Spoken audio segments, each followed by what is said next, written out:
এসেছি একটা mini blog নিয়ে। দাঁড়াও চোখের পলকে একটু রেডি হয়ে নি। ইয়েস, এখন আমি রেডি হয়ে গেছি আর বেরিয়ে পড়েছি ঘুরতে। ভাবছো তো কোথায় ঘুরতে যাচ্ছি?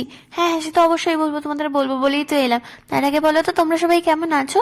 আর আমার ব্লগ ভালো লাগছে তো? আমার ব্লগ ভালো লাগলে কিন্তু চ্যানেলটাকে লাইক, কমেন্ট, শেয়ার আর সাবস্ক্রাইব করে দিও। আচ্ছা, এবার বলি কোথায় গেছিলাম। আমি আজকে গেছিলাম বসিরহাট পুষ্প প্রদর্শনী মেলায়। মেলাটা কোথায় হচ্ছে জানতে গেলে কিন্তু পুরো ব্লগটা দেখতে হবে। তার আগে বলো তো, ফুল তোমাদের কার কার ভালো লাগে? আমার কিন্তু ফুল খুব ভালো লাগে। আমার প্রিয় ফুল হচ্ছে গোলাপ। তোমাদের প্রিয় ফুল কি সেটা কিন্তু কমেন্ট সেকশনে জানিও। আচ্ছা, এবার বলি কোথায় গেছিলাম। আজকে ছিল 14ই জানুয়ারি, আমার জন্মদিন। আর জন্মদিন উপলক্ষে বেরিয়ে পড়েছিলাম একটু ঘুরতে।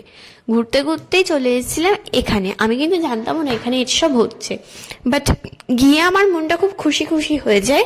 এখানে নাচ গানও হচ্ছিল, বাট সেই সব ক্লিপ তো আমি নিতেই পারিনি, কারণ আমি ফুল দেখেই পাগল হয়ে গেছিলাম। আজকের ব্লগটা এই অবধি। ও, এটা তো বসে HMD স্কুলের মাঠে হচ্ছে। কে কে গেছিলে জানিও।